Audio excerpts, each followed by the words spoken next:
Olá, Shawnens, eu sou o Bruno e sejam muito bem-vindos ao vídeo de hoje. Assunto do vídeo de hoje, Falcão e o Soldado Invernal. Então, se você é fã da Marvel ou acompanhou essa série, já deixa seu like no vídeo, se inscreve no canal. Tem outros vídeos da Marvel aqui no canal também, que você pode assistir depois. Falei um pouco de Pantera Negra já, falei de WandaVision, falei de Thor 4, enfim. Aproveita para me seguir também nas redes sociais, do @ShawnenTube, tanto no Twitter quanto no Instagram. Lembrando que no Instagram eu estou fazendo review dos animes e mangás que eu acompanho, então se você curte, dá uma passadinha lá. Dá uma conferida nos links que eu estou deixando aqui embaixo também. Tem muita coisa legal, muitas formas de ajudar você e você ajudar o canal também. Estou disponibilizando cursos para você aprender a desenhar seus personagens favoritos, aprender a criar suas próprias histórias e até desenvolver games. Aproveita e dá uma passadinha na minha lojinha também, onde você pode comprar games, figuras, mangás, etc. Dá uma passadinha lá que tem bastante coisa legal. Enfim, vamos para o vídeo. Falcão e o Soldado Invernal. Finalmente aí a série do Capitão América, né? Inclusive anunciou aí o Capitão América 4, já com Sam Wilson como Capitão América. E bom, a série tem muita coisa legal para comentar. A gente tem ali uma continuação direta de Ultimato, né? Endgame, que eu lembro que até os irmãos Russo, né? Tinham comentado que depois do blip, a volta desse blip, era um mundo bem complicado, né? Tinham muitas questões ali para ser discutidas. E a gente viu um pouco disso, né? Famílias que sumiram, deixaram casas desabrigadas, pessoas aproveitaram para se abrigar nessa casa e de repente todo mundo volta. Como lidar com tudo isso? Pessoas que criaram família e de repente, né, familiares que já tinham perdido volta também. É uma situação complicada. A gente não entra tanto nisso, mas a gente vê um pouco disso com os apátridas, que é o grupo ali da Carly. E a Carly, assim como o Zemo, é uma pessoa que acredita que os fins justificam os meios.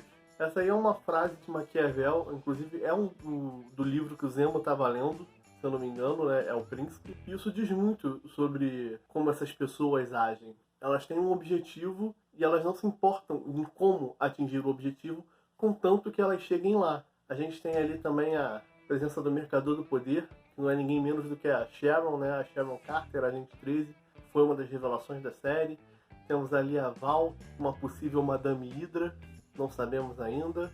E bom, eu queria comentar um pouco sobre o escudo do Capitão América, esse legado. O escudo do Capitão América, né, esse título de Capitão América, era praticamente um símbolo da paz, né, como a gente vê em Boku no Hero, o All Might sendo um símbolo da paz.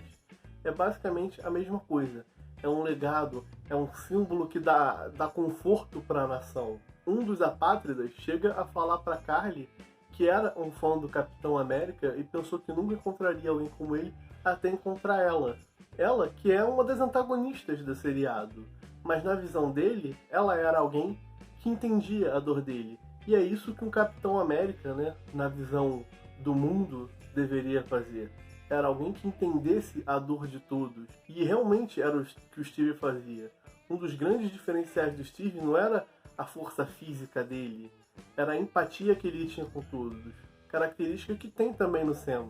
Por isso, ele foi escolhido para ser seu sucessor.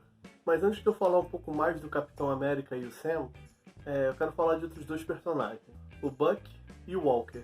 Primeiramente, eu queria falar do Buck, que eu gostei muito, muito mesmo, do desfecho, entre aspas, né? Porque o Buck vai continuar aparecendo mais vezes. Mas o desenvolvimento que deram pro Buck nessa série, como trabalharam os traumas dele e ele se recuperando desses traumas. Ele no início estava agindo ali por vingança, sendo que o que ele queria na verdade era uma redenção. E eu lembro que tem uma cena ali no último episódio que os apátridas tacam fogo no carro com pessoas dentro e tal, e ele salva essas pessoas e uma delas agradece a ele por ter salvo a vida dela. E ele fica ali tipo uns segundinhos refletindo, tipo, como se tivesse ficado em choque com aquilo. E pode parecer um pouco clichê, mas a lição ali é que, por mais que ele tenha tirado muitas vidas, ele não pode recuperar aquilo que ele perdeu ou que ele tirou de alguém. Mas ele pode salvar muitas outras vidas. Ele ainda tem a possibilidade de fazer um bem maior do que o mal que ele já causou. Por mais que a gente carregue o nosso passado, embora no caso do Buck não era exatamente ele foi usado como uma arma. Ele sofreu lavagem cerebral, ele é uma vítima. Mas ele ainda carrega esse passado com ele. Mas esse passado não define quem ele é. Então, muito legal o trabalho que tiveram com esse personagem.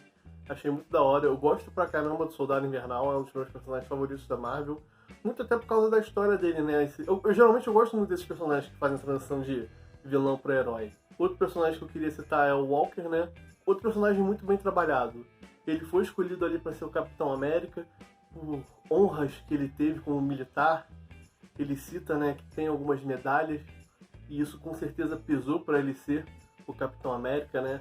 Alguém já condecorado, honrado, reconhecido pela pátria. E ele mesmo cita na conversa ali com o Black Star, o Lemar, né, o amigo dele, muitas das coisas que eles fizeram estavam longe de serem certas ali durante a guerra para receberem as medalhas que recebeu. E quando ele toma o super soro, o soro do super soldado, os sentimentos que ele já tinha se amplificam e ele acaba matando ali, manchando o símbolo da paz de sangue, literalmente. Ele usa o escudo do Capitão América para matar alguém em busca de vingança. E aí ele é retirado do cargo de Capitão América. E aí ele diz uma coisa muito interessante: eu sou o Capitão América, vocês me criaram. Isso me lembrou muito o filme Tropa de Elite. Provavelmente vocês já assistiram Tropa de Elite 2. E tem uma frase lá no final do filme que o Wagner Moura, né, o Capitão Nascimento, ele fala que ele como policial, né, do BOPE, ele matou muita gente. Ele não sabia por que ou por quem ele estava matando. Mas com certeza ele não apertava aquele gatilho sozinho. E é mais ou menos isso com o Walker. Ele estava servindo o governo esse tempo todo. E muitas coisas que ele fez erradas foi pelo governo. Então, quando isso é exposto para a sociedade, alguém tem que ser punido. E o governo não pode ser punido. Tanto que no final da série, a gente vê que os apátridas, eles iam conseguir escapar, mas tem um atentado ali, todos morrem. A gente vê depois um engravatado, um senhor ali, né? Como se ele tivesse feito aquilo acontecer. Provavelmente alguém do governo. Ou seja, o Walker era um Capitão América daquela América. O Steve Rogers é que não era um Capitão América. O Walker agia como um policial normal, despreparado, como a gente vê tanto nos Estados Unidos quanto aqui no Brasil, matando por impulso, agindo de forma descuidada, sem nenhum preparo. O Steve não. O Steve, inclusive, ele rompe com o governo quando percebe que o governo tem ideais que não são o dele. O Steve defende a liberdade de todos, o bem de todos. O Steve não é um Capitão América. Tanto que depois ele abandona, vai pra Wakanda, viaja o mundo aí salvando pessoas, porque é isso que o Steve é. Aquele símbolo, o escudo do Capitão América, é o que eu falei. É um símbolo da paz, mas tá longe de ser o símbolo da América. E uma outra coisa que eu queria falar, eu esqueci do Buck no caso, é que depois do final da série, tudo ter se resolvido, ele vai falar com um senhorzinho que ele fez amizade no início, e acaba que ele conta a verdade, que ele, como soldado invernal, matou o neto daquele senhor. E aquilo é importante, por mais que tenha sido doloroso pro Nakajima, se eu não me engano o nome do senhor lá, e pro Buck, falar sobre isso, foi muito importante pros dois. Os dois conseguiram seguir em frente depois disso. Óbvio, o senhorzinho lá não ficou muito feliz com o Buck, eles não mantêm essa amizade. Ele é uma pessoa, ele sente aquilo, mas foi importante para ele seguir em frente, e o Buck também, porque ele não contava como se estivesse pagando uma punição e não se libertava daquilo. A culpa que o Buck tinha dos atos que ele fez, e novamente, não era culpa dele, consumia ele e não permitia ele seguir em frente. Então ele confessar o que ele fez, pedir desculpas, era um jeito dele se libertar disso para poder seguir em frente. E aí a gente finalmente chega no Sam. O Sam é um novo Capitão América. E bom, por mais que eu goste mais do Soldado Invernal como personagem, do que eu falei, né? Eu gosto muito disso do vilão se tornando um herói. Eu não posso negar que o Sam é um personagem incrível. Nessa série ele foi muito bem trabalhado, ganhou diversas camadas que, convenhamos, nos filmes ele ainda não tinha. Ele não tinha esse desenvolvimento, ele estava muito ali na sombra do Capitão América ainda. E aí ele ganhou o escudo e ele não pôde aceitar. Como ele poderia? Um negro sendo a cara da América. A gente não pensa nisso, mas é só lembrar de quando o Obama, por exemplo, foi eleito o primeiro presidente negro, a repercussão que isso causou só por ele ser negro. A gente não pensa nisso porque a gente é branco, a gente não precisa ficar pensando que vai ser julgado o tempo todo por causa da nossa cor. Mas o negro tem. E isso é uma realidade nos Estados Unidos, no Brasil e em muitos lugares do mundo. E um outro fator que mostra o quão privilegiado nós somos em relação aos negros é o simples fato do treinamento ali do Sam. Quando ele decide se tornar o Capitão América, ele começa a treinar com o escudo. O Steve Rogers, quando ele passa a usar o escudo, ele é um super soldado. Ele simplesmente pegou o escudo e saiu usando porque ele já era super poderoso.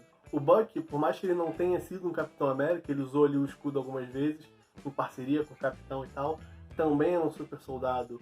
O Walker era a mesma coisa, ele teve ali, era um militar, ele pegou o escudo, usou, recebeu o soro de super soldado depois, né? Ele mesmo se injetou no caso, usou o escudo. E o Sam não. O Sam, pra ele começar a usar aquele escudo, ele treinou duro, ficou dias ali treinando com aquele escudo para saber como usá-lo.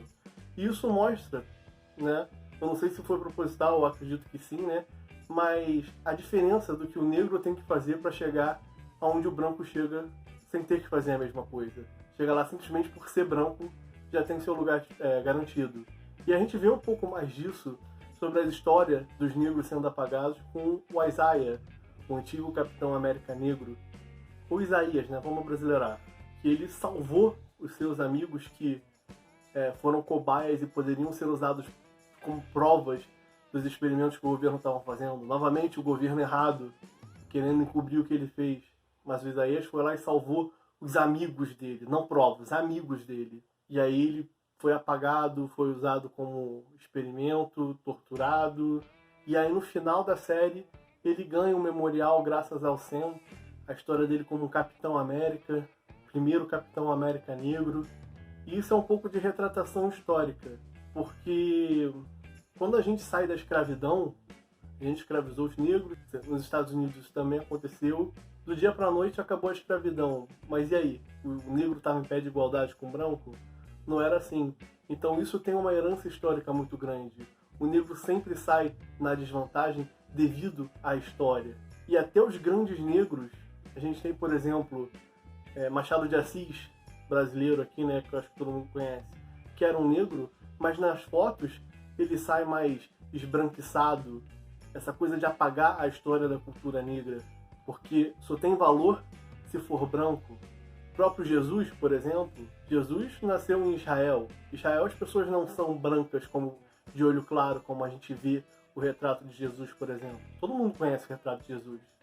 Jesus não era assim, alourado, de olhos claros, de branquinho. É só você parar pra pensar. Ou então essas novelas da Record do Egito, as pessoas do Egito também não são assim, gente.